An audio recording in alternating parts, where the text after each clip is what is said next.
Once upon a midnight dreary, while I pondered, weak and weary, over many a quaint and curious volumes of forgotten lore, while I nodded, nearly napping, suddenly there came a tapping, as of someone gently rapping at my chamber door. "'Tis some visitor," I muttered, tapping at my chamber door. "Only this, and nothing more." Ah, distinctly I remember it was in the bleak December, and each separate dying ember wrought its ghost upon the floor. Eagerly I wished the morrow, vainly I had sought to borrow from my books surcease for sorrow, sorrow for the lost Lenore, for the rare and radiant maiden who the angels name Lenore, nameless here forevermore. And the silken, sad, uncertain rustling of each purple curtain thrilled me, filled me with fantastic terrors never felt before. So that now to still the beating of my heart I stood repeating, "'Tis some visitor entreating entrance at my chamber door." Some late visitor entreating entrance at my chamber door. This it is, and nothing more. Presently my soul grew stronger, hesitating then no longer. "Sir," I said, "or madam, truly your forgiveness I implore. But the fact is I was napping, and so gently you came rapping, and so faintly you came tapping at my chamber door, that I scarce was sure I heard you. Here I opened wide the door. Darkness there, and nothing more. Deep into the darkness peering, long I stood there wondering, fearing, doubting, dreaming dreams no mortal ever dared to dream before.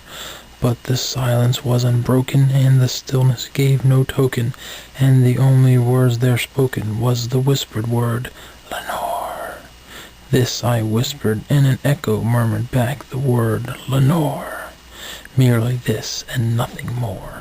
Back into the chamber turning, all my soul within me burning, soon again I heard a tapping, somewhat louder than before.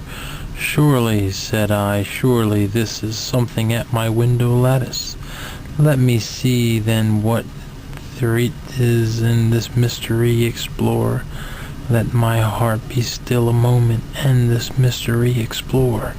'Tis the wind, and nothing more." Open here I flung the shutter, when with many a flirt and flutter in there stepped a stately raven of the saintly days of yore.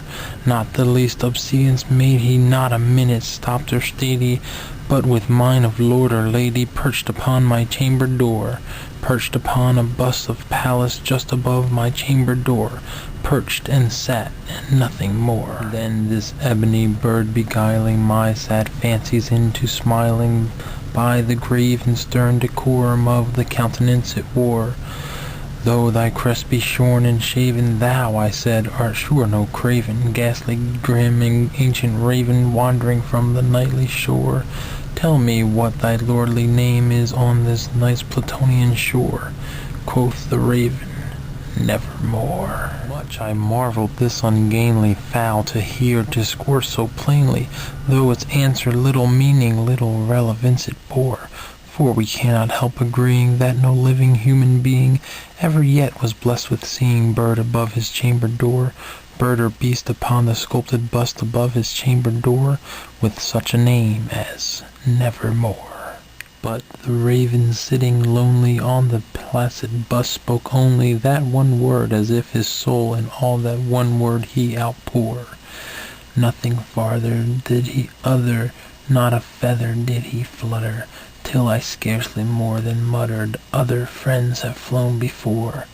On the morrow he will leave me, as my hopes have flown before."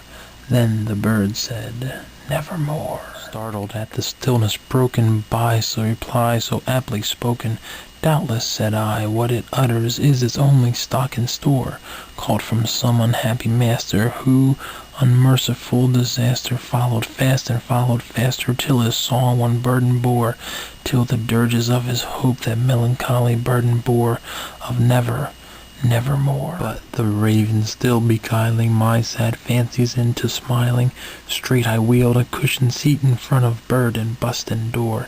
Then upon the velvet sinking, I betook myself to linking fancies into fancy, thinking what the ominous bird of yore, what this grim, ungainly, ghastly, gaunt, and ominous bird of yore meant by croaking nevermore. This I sat engaged in guessing, but no syllable expressing to the fowl whose fiery eyes now burned into my bosom's core. This and more I sat divining, with my head at ease reclining on the cushion's velvet lining that the lamplight gloated o'er, but whose velvet violet lining with the lamplight gloating o'er she shall press, nevermore. Then methought the air grew denser, perfumed from an unseen censer, swung by seraphim whose footfall tinkled on the tufted floor. Wretch, I cried, thy God hath lent thee by these angels he hath sent thee respite, and neophyte from thy memories of Lenore. Quaff, oh quaff this kind neophyte, and forget this lost Lenore. Quoth the raven, nevermore. Prophet, said I, thing of evil, prophet still, if bird or devil, whether tempter sent or whether tempest tossed thee here ashore, desolate yet all undaunting, on this desert land enchanted, on this home by horror haunted, tell me truly, I implore, is there balm in Gilead? Tell me, I implore. Quoth the raven, nevermore. Prophet, said I, thing of evil, prophet still, if bird or devil, by that heaven that bends above us, by that God we both adore, tell this soul with sorrow laden, if the distant Aidenn it shall clasp a saintly maiden, who the angels name Lenore, clasp a rare and radiant maiden, who the angels name Lenore. Quoth the raven, nevermore. Be that word our sign of parting, bird or fiend, I shrieked upstarting, get thee back into the tempest and the nice Plutonian shore. Leave no black plume as a token of thy lie thy soul hath spoken. Leave my loneliness unbroken, quit the bust above my door. Take thy beak from out my heart, and take thy form from off my door. Quoth the raven, nevermore. And the raven never flitting, still as sitting on the pallid bust of Pallas just above my chamber door. And his eye has all the seeming of a demon's that is dreaming, and the lamplight o'er him streaming throws his shadow on the floor. And my soul from out that shadow that lies floating on the floor shall be lifted nevermore.